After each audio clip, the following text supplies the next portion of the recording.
Good afternoon, and welcome to Writers Unplugged. This is a series that will air throughout the year in support of Cleveland Reads. Writers Unplugged is a chance to hear your favorite writers or new to you writers in conversation as if you were eavesdropping on them in a coffee shop. Cleveland Reads is an initiative as a way to improve literacy levels in our community.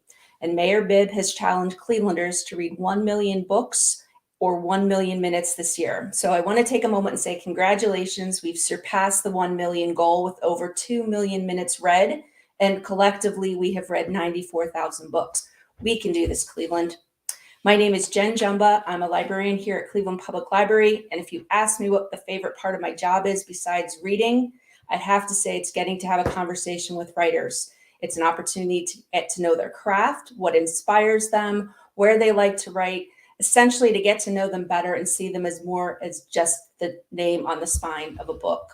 I'm so lucky this afternoon to be in conversation with Amy Impellizzeri. You are in for a great afternoon to learn more about her latest, the Riversedge Law Club Series. The second book in the series, Barr None, is really new. It was just published 2 weeks ago. So before we get started, I want to mention a few housekeeping notes. To find out who else we'll be chatting with on Writers Unplugged, visit clevelandreads.com/unplugged. And our favorite local independent bookstore, Maxbacks Books on Coventry, has copies of Amy's books just waiting for you at maxbacksbooks.com. So take a moment, let us know where you're watching us from. And if you have questions, Amy is happy to answer. And a quick hello to the nice lady that I met last month in Middleburg Heights.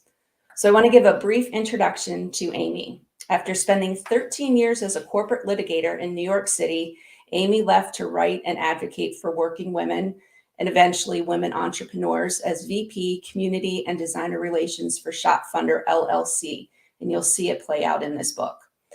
Her first novel, Lemongrass Hope, debuted as an Amazon bestseller, and she's now a full-time writer. Her sophomore novel, Secrets of Worry Dolls, was named a bronze winner in the Indie Fab Book of the Year Awards.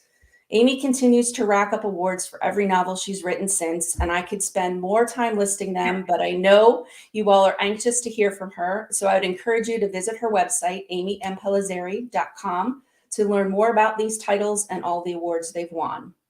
In Her Defense is the start of the Riversedge Law Club Series, and today we'll be talking about the second book in the series, Barr None. As a writer, Amy is the past president of the Women Fiction Writers Association. She's a member of Tall Poppy Writers, which their tagline says it all: bright authors, smart readers, and good books. Who wouldn't want to be a part of this community? And is there anything Amy can't do? Because she's also on faculty at Drexel University in their MFA program for creative writing. She's a mother of 3, and like you, I want to know how she does it all. So she's joining us from her home today in the best named city, although I swear they mispronounce it, Reading. So Amy, thank you for joining us this afternoon. Thank you so much. What a wonderful introduction. Thank you. That was very sweet. Sure. So I thought maybe we'd start off because, your baby's like 2 weeks old today, right? I know. Still a newborn. Yep. Still a newborn, right? So you're an award-winning author. Why don't you take a moment and talk a little bit about your writing career? But before that, I think this is where your background comes into play. You talk a little bit about your incredible career as a corporate litigator. So I was a lawyer for over 13 years. I actually started my legal career in Washington, D.C. as a law clerk, which is where Carly Jenner started her career in book 1 in Her Defense. So I was a law clerk for a couple of years, and then I went to work for a law firm outside of New York, and then I moved into New York, big law. I worked for a large law firm in New York City for a decade. And I took what was supposed to be a 1-year sabbatical over a decade ago now.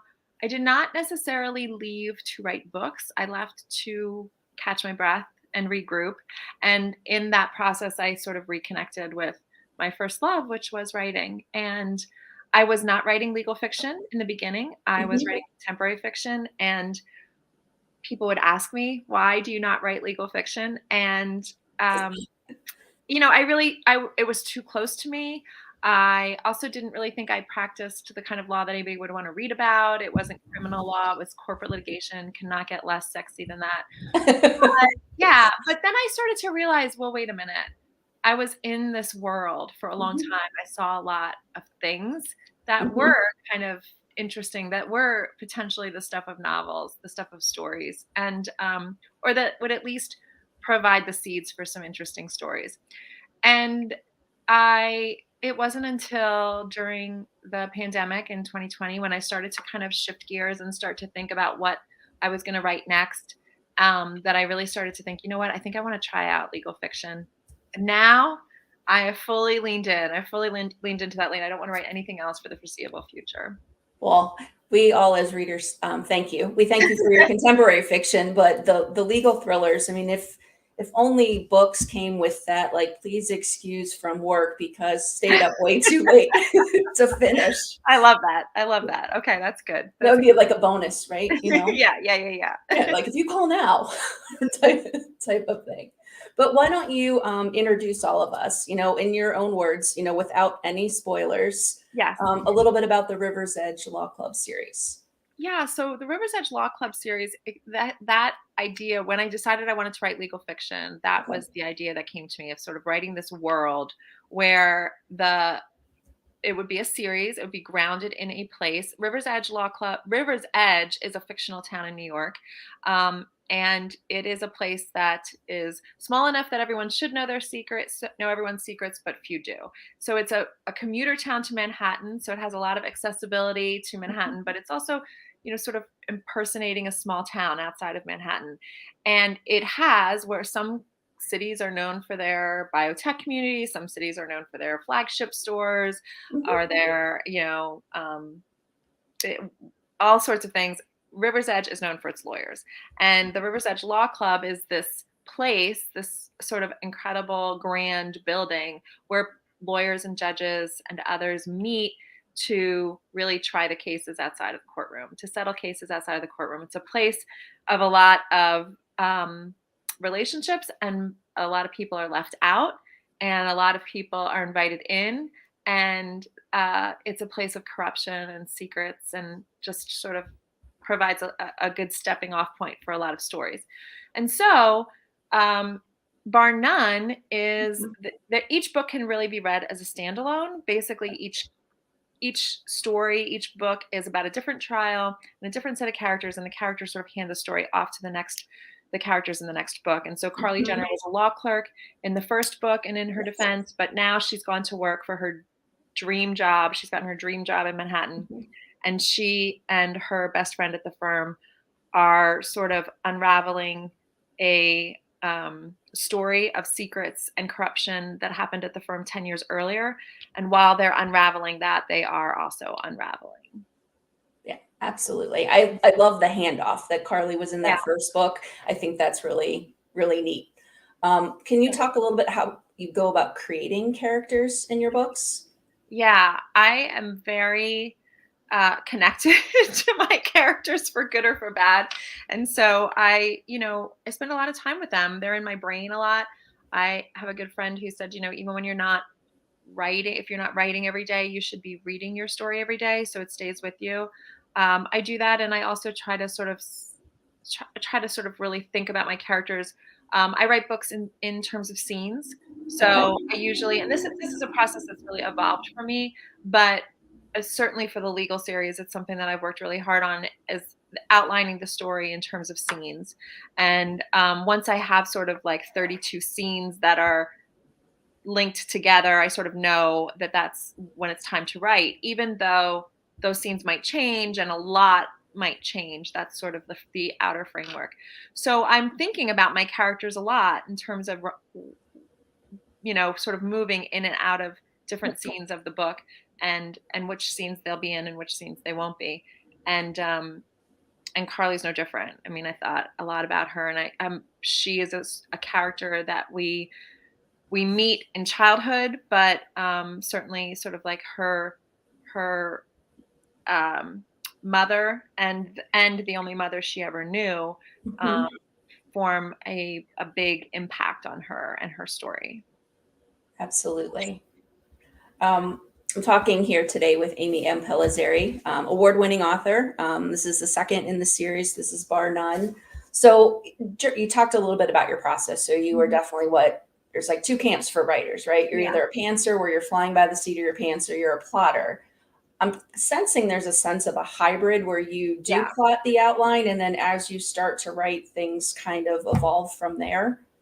Yeah, I definitely am not, I don't over plot or I don't over outline because I do like to be surprised by the story. I do like to be surprised by the characters. I figure if I'm not interested in what's happening next to them, if I'm not excited to know what's going to happen next to Right. them, how am I going to communicate that to my reader? So I do like that feeling. But I have, as I've developed my writing style, I've gotten more organized because I've learned that it helps process. I mean, certainly my first novel, I wrote definitely from the seat of my pants. I didn't have any idea what I was doing and had to write and rewrite, But I tell a lot of would be writers, you never have as much time to write again as you do for that first book. So, I spent 4 years writing my first book Wow. you don't have that kind of luxury to write, subsequent books, and nor do you want to. Yeah. So I have definitely honed my process, but I I have writer friends, very well-known writer friends who sit down at the computer every day and just write Mhm. what comes next and do that. That works definitely very well for them. And then I have other friends who have an outline almost as long as the novel itself before they'll even sit down to write, and then the writing process is very easy for them. And I'm somewhere in between those two. Yeah, kind of like the hybrid. Yeah. Yeah, yeah, for Yeah. sure. No, that's good that you're surprised because that comes across on the page. Aw. So that's a fun thing. Can you talk a little bit about this book and your approach as we're talking about your writing process? Because you're looking at two different timelines, so Mhm. there's like two different sets of characters. There's, both have the law firm in common, but there's a Yeah, then and a now timeline. yeah. How do you approach that? Yeah, I don't write them separately. So I did I mean, I wrote pieces of them separately. I sort of developed, we have Carly and her friend Rain are in contemporary times. They're uncovering basically secrets about three women who worked at the firm 10 years earlier. Trisha is the main one of that trio. And so I Mhm. kind of go back and forth from their 2 points of view. So I developed a little bit about Trisha's story and I developed a little bit about Carly's story. And then I sort of do go back and forth as I'm writing. Um, like I said, I do kind of outline those scenes. So there are obviously the then scenes and the now scenes. And I wasn't sure when I first started the book if the past timeline would be more of an interspersed backstory, and if this, if the book would just be focused on contemporary times. But as I wrote Trisha and the triplets, the characters from the Yes. prior timeline, they really came to life for me, and I really Mhm. wanted to have much more of a juxtaposition between the two timelines. So, that makes everything more complicated, Of but course. I dove in anyway. Yeah. Yeah. No, that's absolutely terrific. So, one of the themes, that emerges in this book, and maybe it speaks to your background that you were advocating for women, Yeah. right, is, the circles of women Yeah. and how some women help other women and some women don't. And it kind of makes me think of, Madeleine Albright, her famous quote that there's a special place in hell for women who don't help other women. So, can you talk a little bit about that? Why it was so important to include? Yeah. I mean, I think that was the story I wanted to tell here because I certainly came from a very male dominated Mhm. world when I practiced law.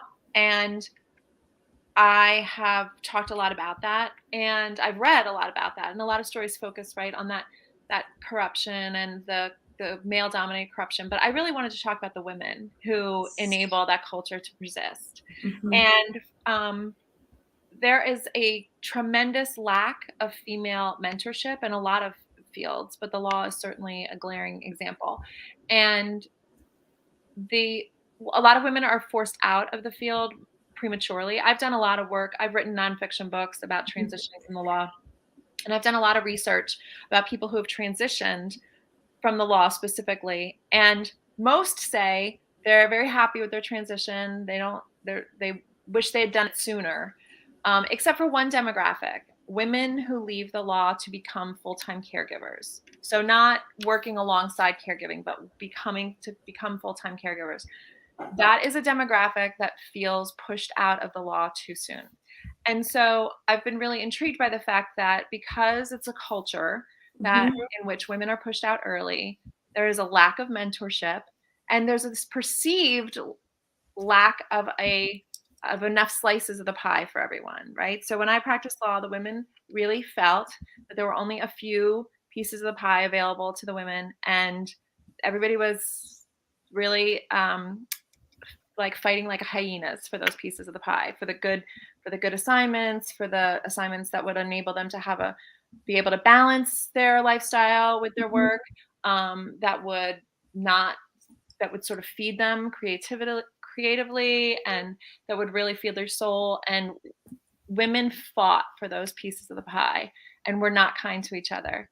And Mhm. as you said in my bio, I'm part of the Tall Poppy Writers, which is a group of women writers Mhm. who raise each other up, who promote each other, who firmly believe that the world is big enough for all of us in the writing world. But we didn't have that in the law. And I had really incredible male mentors in the law, but I didn't have any good female mentors. I really didn't.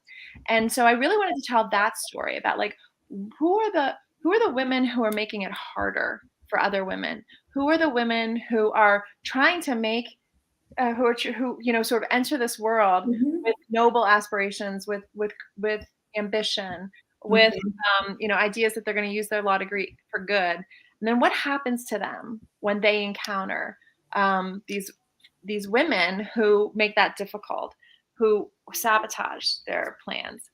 And in Bar None, there are two kinds of women. There are women Mhm. who use their ambition for good or try Right. to, and Yeah. there are women who don't. And there are trade-offs. And the women who really try to make the right decisions don't always get rewarded in this world, and in the world of Bar None. So I really wanted to Yes. kind of like talk about that. I really wanted to like shine a spotlight on that. That's terrific. Sharon is joining us. She said she's a little late. She's from Minnesota, so I welcome. I guess that's the thing that strikes me is when you shine a light on a particular subject in a book, and then you use the book in a book discussion. I think it allows people to Yeah. have that discussion with that safe distance, right, where you're not Yeah. judgy, right? Yeah. But to your point, I think it sounds like in your case that having more female mentors within that law profession would help kind of reverse some of that trend. Because I was struck by like the meanness in this book, Yeah. like, women who like, okay, they were having kids, so they were paid a lot less, Yeah. or, Yeah. they, decided that they were going to work from home and probably got way more done, Yeah. but they were paid a lot less. Whereas the Yeah. men who, when they worked from home, weren't, or they got less, glamorous, for lack of a better word, cases and an ability to, kind of grow in their career, make partner, that type of thing, which is I guess a typical career path. Yeah. Well, thank you for pointing that out because so at the crux of Bar None, there's a lawsuit, a fictional lawsuit Mhm. that the women are working on. That's a very high profile gender discrimination case, class Mhm. certification case. And yes, it allowed for me also to sort of raise these issues as a discussion piece, right? Because the Yeah. case is a fictional case. Mhm. But I certainly, when I was practicing law, I mean, I've told this story before. I also say the reason I finally decided to write legal fiction is because I think I've finally admitted that I won't go back. I'm not going back to that world. Uh-huh. So I certainly was like, okay, here I am. I'm going to just kind of rip the curtain back. But, I had 3 children while I was practicing law, which was unheard of. And, I mean, we're talking about in the 2000s, and there was no formal maternity leave policy because you didn't go on maternity leave, you left, and I negotiated for myself basically what was supposed to be a part-time schedule that was me in the office 4 days a week, working at home 3 days a week, and I took a pay cut. Wait a second. Wait. Four days a week and 3 days a week. That's like a 7-day work Right, week.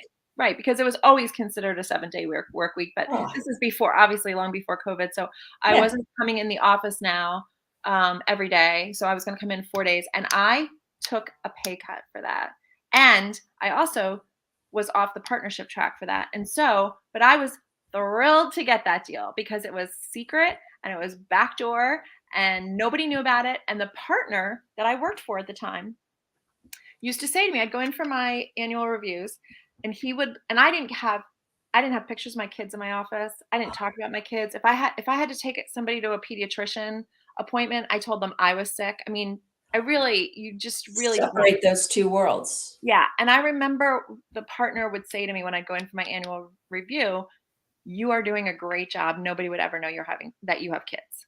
And I had 3 kids while I worked there. I mean, it was like kind of shocking to me actually how Yeah. people, sorry, that's my earring here. How people expected women who had children to leave. So anyway, my point is that it was that was the real world. That was the world that I was living and breathing and working in. And the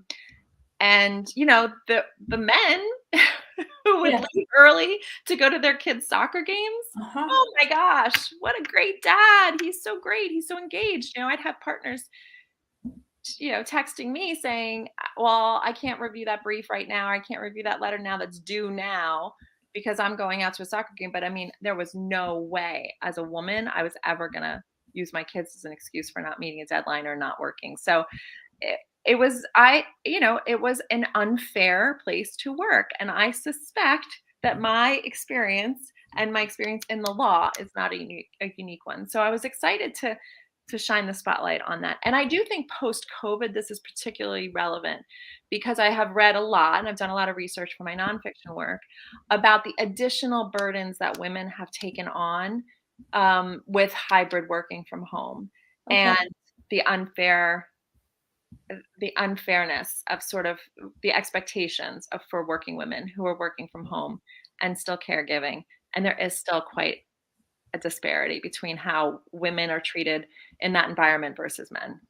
Even pre-COVID, right? So you're talking Yeah. 2000s. That's not that long ago. It's not like we're No. talking about something from, the Right. 1920s, right? We're No. talking about It's crazy, right? it. Yeah. It's beyond crazy. The Yeah. one thing I can say is that, while I'm sorry that that's the environment in which you were working, your kids were lucky to have you at home those days, Yeah. number one. And number Yeah. two, the fact that you're part of Tall Poppies, which is the complete antithesis of Yeah. that environment Yeah. where you all help each other, support each other, encourage one another. I think that's one of the greatest things. I've gone to VoucherCon twice, Yes. and Yes. it's like Yes. watching like people from like camps like reunite, Yeah. because and everybody sits on a panel and promoting each other's books, Yep. and it is not cutthroat. It's like if I like your book and you talk Yep. about, Lisa Unger, then I'm likely to Yep. read Lisa. And so like that supportive nature is Yes. is just really neat to see.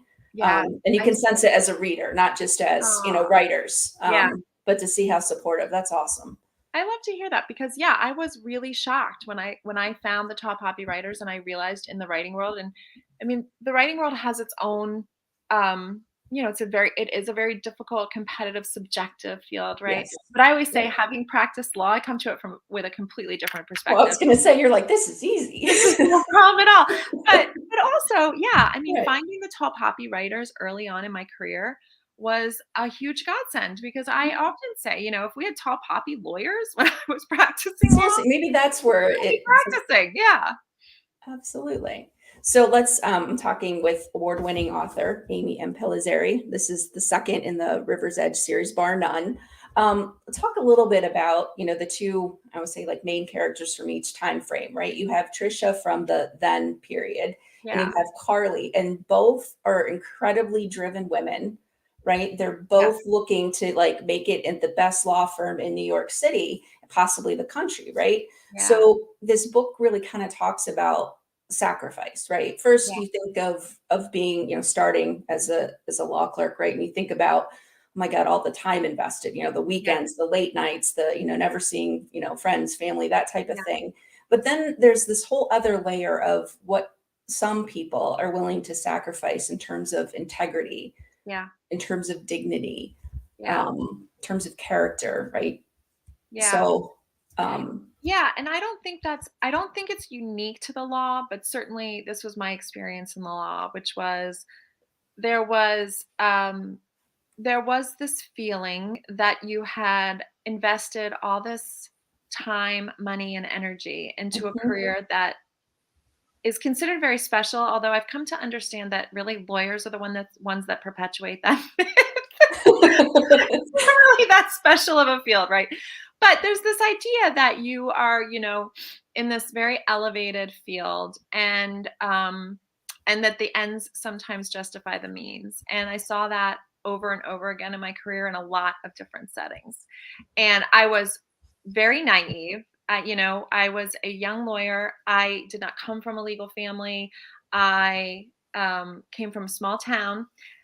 Much like Trisha, I came, Yeah. was from a small town. When I showed up in New York City, I had fake pearls and suits that I had saved all my life savings to wear. I related to her very much in that place, and here I was trying to fit in to this big New York City world, which I knew the law and I was smart and I was hardworking, but then I came to understand there was a whole other set of skills you needed to have. Mhm. And I learned quickly how to negotiate that world, how to read people, how to manage difficult people. And but I made it my business to do it and be and have integrity and be honest and truthful with myself. But I saw a lot of people make totally different decisions, and I learned how to read those people, and I learned how to figure out who those people were. Ooh, what's And the secret? Nobody's watching, nobody's listening. yeah, I mean, I really was very, I still am. I think actually it's one of the things that has really helped me transition to a writer, because I am fascinated by people. I am fascinated by people's stories. I am fascinated by people's motivations. I'm fascinated by what makes people make the choices that they do. And I learned to watch that, and I learned to study that when I was practicing law, to be honest with you. So Wow. that's I was gonna that's say, don't look. yeah, it's definitely something that I have brought with me. I Yeah, often say that I didn't leave the law, I brought it with me, and that is definitely a big part of the law and my life in law that I have brought with me for sure. yeah. Sharon says, no wonder so many authors are former lawyers. Doesn't sound like a great work environment for women at all. No, it's not, and I am also intrigued and have become intrigued by how many lawyers leave the law for not just writing, but other creative endeavors and creative fields. That the law attracts, I truly believe this, the law attracts creative people. You think it's going to be a very creative field. I'm going to learn how to, creatively solve problems and Absolutely. uh, you know, create policy and impact policy. And then the world of law firms, and especially big law where I practiced, is very much cultivated to quash that kind of creativity. So I've watched a lot of in my post law life, I've watched a lot of lawyers leave the law for very creative fields to become painters, to become writers, to become entrepreneurs, which is an incredibly creative endeavor. So yeah, I'm always intrigued by that. Absolutely. The other thing that comes up in this story is power. Yeah, Yes, power. and kind of, it's, like thrilling and kind of intoxicating, Yeah, fascinating to me that people who start off, I think, with the best of intentions yeah. can easily be kind of like distracted or wooed by it. And Yeah. then, And yeah, then what happens? And even the sort of Barr None, who yes. is the larger than life person that this law firm is named for, he's not Mhm. really a main character in the book, but he certainly is important in the book. And Yeah. he starts his whole law career wanting to be a litigator, and Mhm. then he takes on, he doesn't want to work for the man, he doesn't want to work for the other Mhm. firms, and he starts his own firm, which by the way is a renegade move for a lawyer, because in law school you are absolutely not trained or encouraged to open your own law firm. It's Really? the thing. Oh yeah, it's actually looked down on in law school. It's the thing you do if you don't get a job, right? Which is ridiculous, because Yeah. the lawyers with the most longevity and most job satisfaction are the ones who start their own firms. So I was intrigued with this idea of, Barnell, he starts his own firm and he takes on cases that nobody will take on. Mhm. He starts winning them, and he wins them because he's such a charismatic, dynamic trial lawyer. Mhm. And so this thing that that gives him success is actually the thing that removes him from the practice of law, because now he doesn't practice law anymore and he doesn't even know how to. And Yes. so he gets further and further away from the path he set out to be on. And then of course there are women in this story who get a small taste of power in a world in which there aren't that many women with power. There's Mhm. a very male dominated world. It still is. And so there are a few women who scrape and claw their way to the top, literally. And then once they have that little taste of power, they don't want to lose it. And most Right. importantly, they don't want to share it. And that becomes the real sort of crux of the story. Yeah, you talk about Barr None not being a main character. I saw Barr None more as an environment, right? And more Yeah. of like an atmosphere and Yeah. kind of a culture. And I Yeah. kind of started to think about, there's a story about the boiling frog. Yeah. Yeah. Yeah. Yeah. And what it is essentially like these small, like micro moments, these little things, Yeah. and you don't think it's a big deal at the time. And then all of a sudden you look back and you're like, wait a second, I was over here and now I'm over here. But it's a series of these little things that are barely noticeable, Yeah. and Yeah. how easily that can happen to, the best of us, I guess. Yeah, and there's this idea he represents does represent a little bit of this sort of larger kind of societal phenomenon too of he was the partner, the boyfriend, the lover of Carly's stepmother, Mhm. her pseudo stepmother, the only mother she Yeah, really knew. And so Carly becomes very enamored with the idea of him. He loved the woman she loves. And right. so she really wants his approval. And it's this idea that sort of like, if you can get this sort of societal approval, and Mhm. if you can get this sort of the approval of the man, the Right. approval of the male figure at the firm, all of then you'll have made it. And in doing so, she runs the risk of really losing herself and losing, um, she's a really hard time with women and women Yeah. and female friendships, and all of that is sort of because she starts kind of going down the wrong path. Can you talk a little bit about Carly and Rain? They're it's like kind of opposite, whereas, Carly's this passionate, whereas Rain, initially is kind of aloof and cool Yeah, and yeah, like, yeah, that's not that hard. And yeah, yeah, I got this. And yeah. how that shifts over time. Oh, Rain was one of my favorite Yeah. characters ever to write. I think she's so fascinating. And yeah, I mean, that she was definitely, the foil to Carly, and this idea of this woman who nothing flaps her and she is so cool. And from Yeah. their first meeting, Carly is mortified because Carly has completely lost her cool, Yeah. and in meeting Rain, and then Rain is just so calm, so even keeled. Yeah. Of course, Rain is the daughter of a prominent film star in the book, and Mhm. we find out that Rain is a little bit of an actress, right? So she is Yes. able to turn this on and off, but also there's something I think really what I really wanted to sort of show is the unraveling, and sort of how Rain responds to working in this environment, how she responds to what they learn, what they're learning about what's happened in the past, and maybe Mhm. what's still going on at the firm. Um, all of a sudden, what what what happens to somebody who keeps their cool for too long? That's sort of what the story is about Yeah. too. Or can you keep your And cool? yeah, Yeah. I mean, I was struck by that. So I'm gonna say probably you can't say because of attorney-client privilege, right? But, yeah. like, some of these things, did you experience any of this stuff? I won't give any spoilers away in the book, but did you experience a lot of this, or is this just Well, I'll talk about. I mean, there's an it's not this is not a spoiler, but there's okay. a main plot point in the book about sort of the male clients of the Yes. firm, and sort of how the female attorneys are exploited for Yes. the male clients.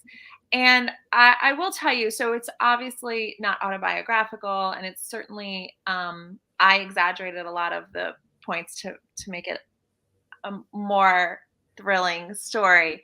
But I certainly, like I said, the Rivers Edge Law Club comes from an environment that I experienced all throughout practicing law, where the message was absolutely whining and dining your clients, particularly your male clients, was part of your job. And I was told that. I mean, I was told that point blank. And I certainly never had to go to such extremes Okay. that my characters went to in this book, but that was definitely the message at the time that I was practicing law. And it was really, I can remember the first time that I sort of heard that said that explicitly, and I thought, this is why I went to law school? Like, this is Yeah. why? But that's when I learned, okay, I know what I'm dealing with here. I know who I know where the real power is me keeping myself, keeping my sense of self.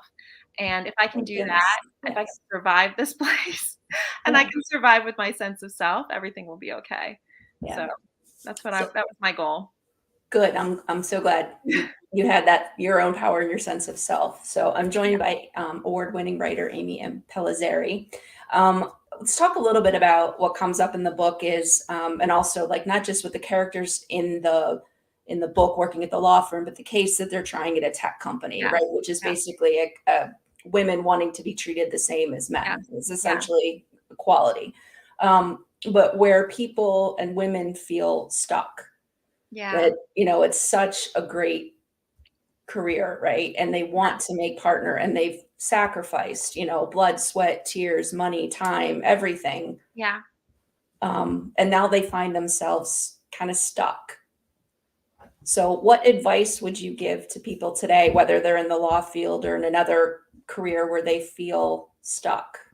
Well, it's funny because that is the nonfiction work that I've done, and I wrote a book that was released earlier. Well, it was released last year called "How to Leave the Law."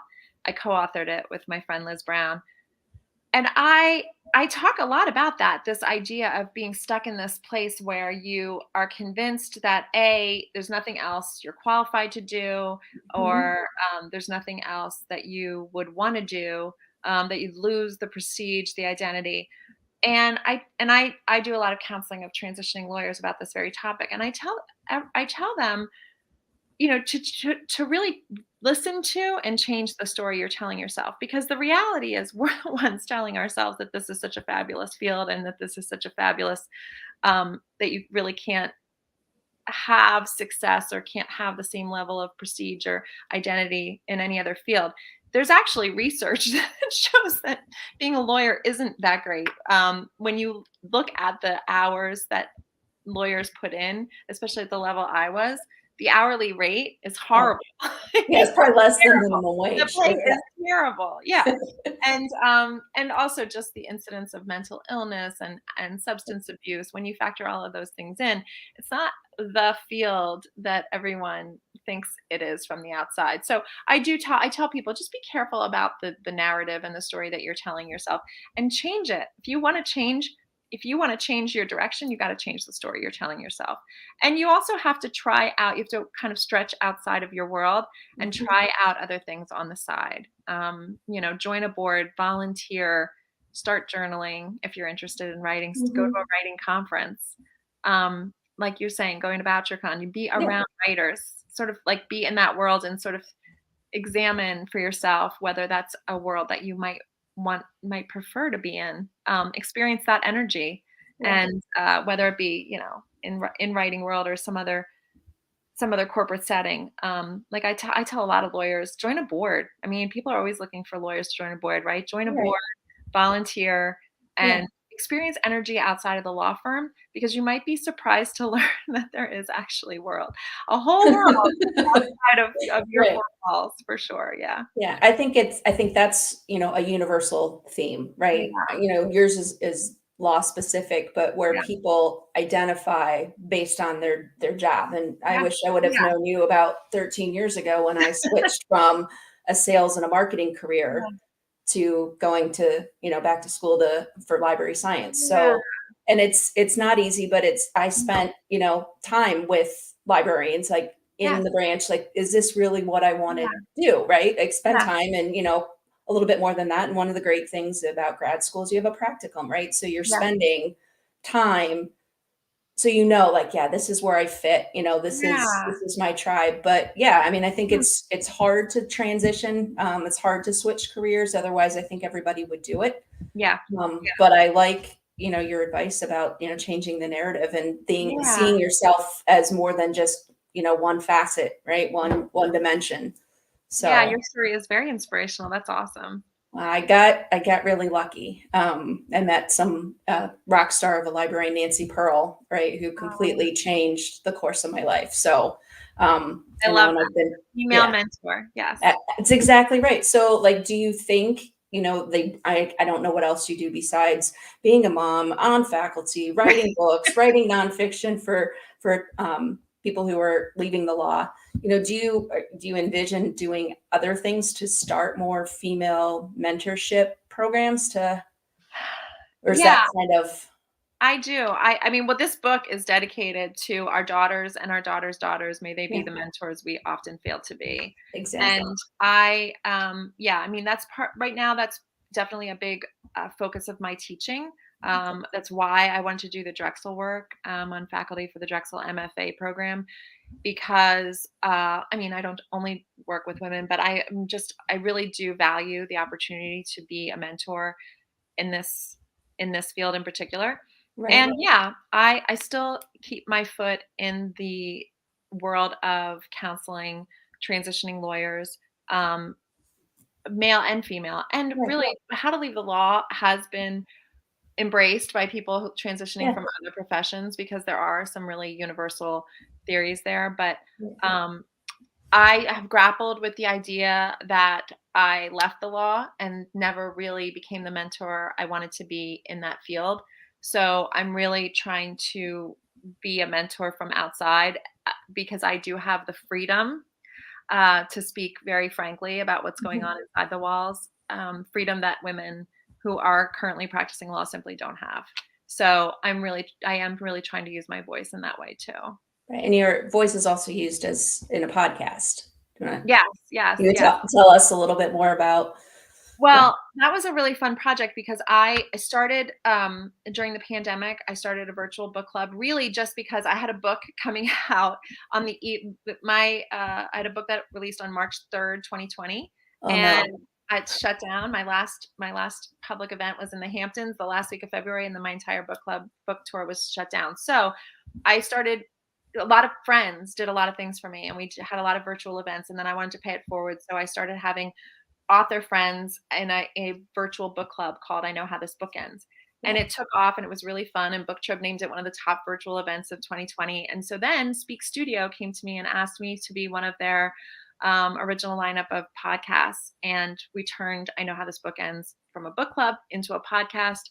I did 2 seasons and it was incredibly fun. And it's still on Yes. Apple and Spotify. It's on hiatus right now while I write. But I still do read and recommend books through I'm a contributor for Good Day PA, which is a Good.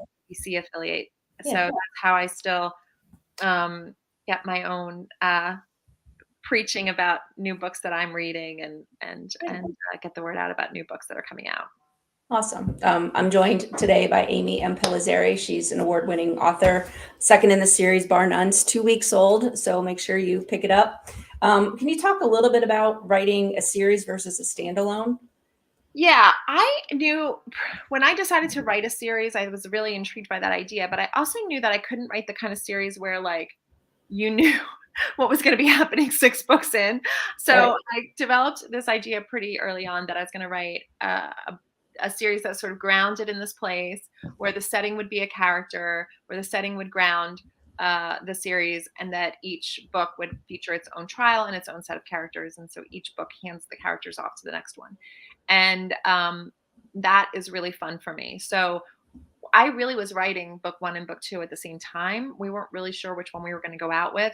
Um, and then eventually decided to go out with In Her Defense first.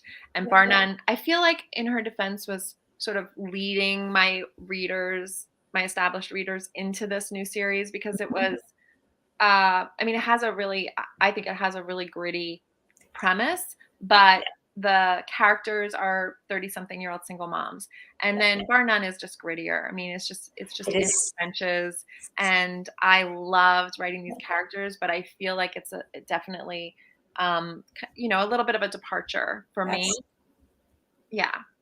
Yeah, the gritty is the perfect word to describe because it's one of those things like if you want a mystery, it's there. If Yeah. you want a legal thriller, it's there. If you want like complicated issues on a variety of topics and seeing it from multiple perspectives, but it is so gritty that there are times, where I literally, and I will not give any spoilers away, but as I was reading it, as it's kind of coming to the conclusion, I Yeah. literally gasped out Yeah. loud. Oh, I was I like, love dang it, I didn't see that. so glad. So, yeah, absolutely. That's the best compliment. Thank you. Yeah. No, you're welcome. So can I ask you what you're working on now? Is this, 3 and 4? Yeah, yeah. So I'm looking ahead at the series, but I will say that right now, and the series is mapped out for books 3 and 4. And this is not a spoiler, but there's a character. Well, I won't tell you who in case you haven't read, You but can there's a tell me character. offline. Yeah. Yeah, there is a character in Barr None that you should be able to figure out by the end is probably going to be the new lawyer in book 3. But I have interrupted the series to I'm writing another standalone, which is a legal fiction. It's called The Okay. Ghostwriter, and it's a Ooh, book that is about a woman who was lovers and the ghostwriter for a best-selling author for many years. And when they break up, she really has no intention of outing him, okay. um, but he takes work that they were working on together and publishes it under his own name. And she is so hurt and betrayed that she, first of all, decides to seek legal action, but then she starts to realize that she's really going to need recourse outside of the courts. So that's what that book is really kind of like. That's the premise, and that's how it takes off. And Yeah. what happens between the two of them is really fun to write. Yeah. I like that your books have strong women, Yeah. but they're multidimensional. They're not just all, you know, super strong, but there's things that make them human, and the great thing about a book is you're able to kind of see inside the character to Yeah. to help understand what you talked about earlier, which is being fascinated with why people do what they do and Yeah. faced with certain decisions that they chose this versus that and how those consequences, because this book, I mean, is talking about, involves a case that is a cold case, that Yeah. happened years earlier, and they're kind of stumble across it and want to figure out the ending, the conclusion of what actually happened to the triplets. Yeah, and I want you to be sort of I want your feelings about I mean, my feelings about the characters evolve, right? So there's no clear good guys and bad guys, No. and the lines get blurry because, I love those, Disney stories where you tell the origin story of the villain and all of a sudden you feel Yes. sympathy for the villain. Like I love Yes. I'd love to be able to paint that picture and sort of explain, a character's backstory in a way that all of a sudden has you really questioning the judgment and the way you felt about them. So that's a really fun exercise for me. Yeah. Absolutely. It's kind of us as human beings, and most of us are not all Yeah. good and not all bad. No, for sure not. So, I Yeah. mean, obviously, bell-shaped curve, but because there Right. are some really, really bad people out there and some really, really good. But by and large, most of us fall in that.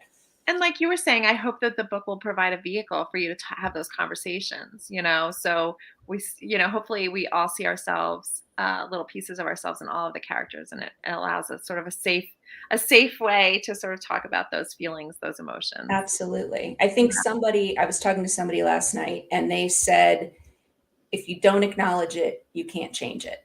Right. That's a Right. great So that was that, right. I guess it speaks to your point. So now we know, right? Yeah. Even, it's fictionalized, but it's Yeah. not that it doesn't ever happen. It does Right. happen. And so now that we know, what Right. do we do, What do we to do? make sure that this environment changes so that, you know, everybody where you work should have known that you have these 3 amazing kids, Yeah. right? And Right. they should have had pictures to be able to look at their sweet Yeah. faces while you're in the middle of, Yeah. reading documents and all kinds of stuff. Yeah. Yeah. So, can let's see. What writer do you fangirl over? Oh my goodness, so many.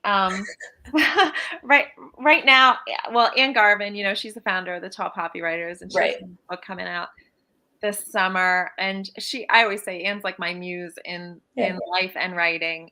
So I just spent some time with her in New York City last week, and I still feel, even though I've known her for a long time and we're very close personal friends, I still feel like when I see her, I still fangirl.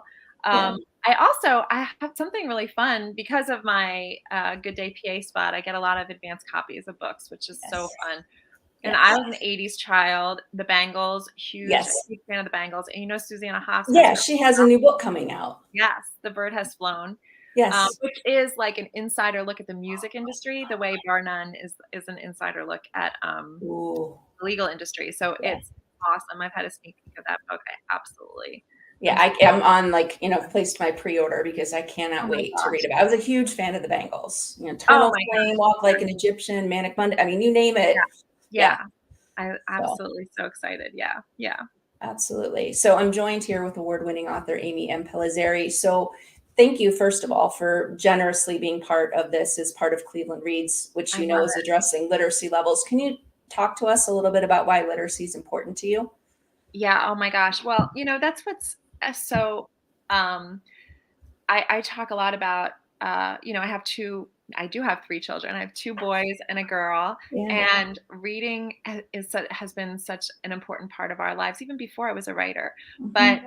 when we would come home when the kids were younger and we'd come home from book signings and they would get so excited about the fact that their mom was a writer and pick up books, and we'd be in bookstores and libraries all the time, and it's such an impactful time for them, to see them, kind of wandering around and finding their way to books. And it has meant something different to each of my children. It's been such an important part of their development and their own narrative. I wouldn't say that any of my children are going to be writers, but they are all readers and they are all storytellers in their own way. That I've just come to really sort of understand on a very personal level what reading and story means to a child as they're growing up, for sure. I mean, it was certainly so important to me. And like I said, I didn't rediscover my first love of writing until a long, winding road after I Yeah. left the law. But I know for sure that a really important ingredient for not just children, of course, but for as I said, when you're trying to break free from circumstances you want to break free from, what's the first thing you have to do? Change your own story. Well, that should be like on a sampler on the wall or something. Right. Right. So, is there anything that I have not asked you that you want people watching and listening to know? No, thank you so much. I mean, I'm so excited to talk about the upcoming project and the future of the series. I hope to write many more Riversedge Law Club books because I absolutely love this world. And I love the idea of writing a series where you get to meet new characters each time you Absolutely. open the pages. You can read these books as standalone, out of order. I wrote them that way, and I will continue to write them that way because I think that's fun. And yeah, thank you so much for having me. Yeah. Thank you so much for the work you're doing. Oh, no problem. Important, and I'm thrilled to be a small part of it. Well, we're thrilled to have you. So, I'm going to ask you like the final 5 questions, right? Okay. What's the thing you miss most about being a corporate litigator? The dinner expense account. What's the best thing about being a writer? Working in my pajamas. Okay. Would you rather practice law with Rain, Trisha, or Carly? Oh, that's so good. I think with Rain. I think Rain, right? Okay. Yeah. What book do you think everybody should read and why? Oh my goodness. Besides yours. I mean, Oh, that's so hard. I mean, The Giving Tree. I think everyone should read The Giving Tree, or a book of Shel Silverstein's collected poems. That's one of the early books I grew up on. My Yes. grandmother introduced me to that book, his poetry.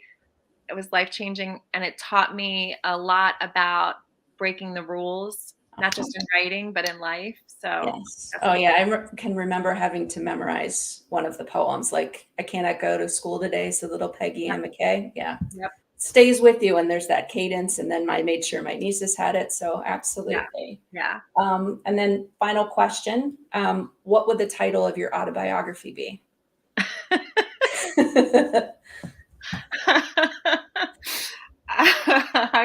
I've actually thought about that. So you already know. Um,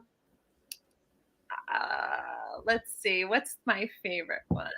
Um, I think this is probably it. Just because it's fiction doesn't mean it's not true. Well said. Yeah. Well, I certainly want to thank everybody for listening and for watching today. And thank you to our fabulous tech team so that everything looks good, sounds good. A huge thank you to you, Amy, for Yeah. sharing your wisdom with us today. Amy Impellizzeri, award-winning author. So glad that you spent some time this afternoon with all of us here on Writers Unplugged. I'm Jen Jumbo with the Cleveland Public Library. Happy reading. Thank you. Thank you.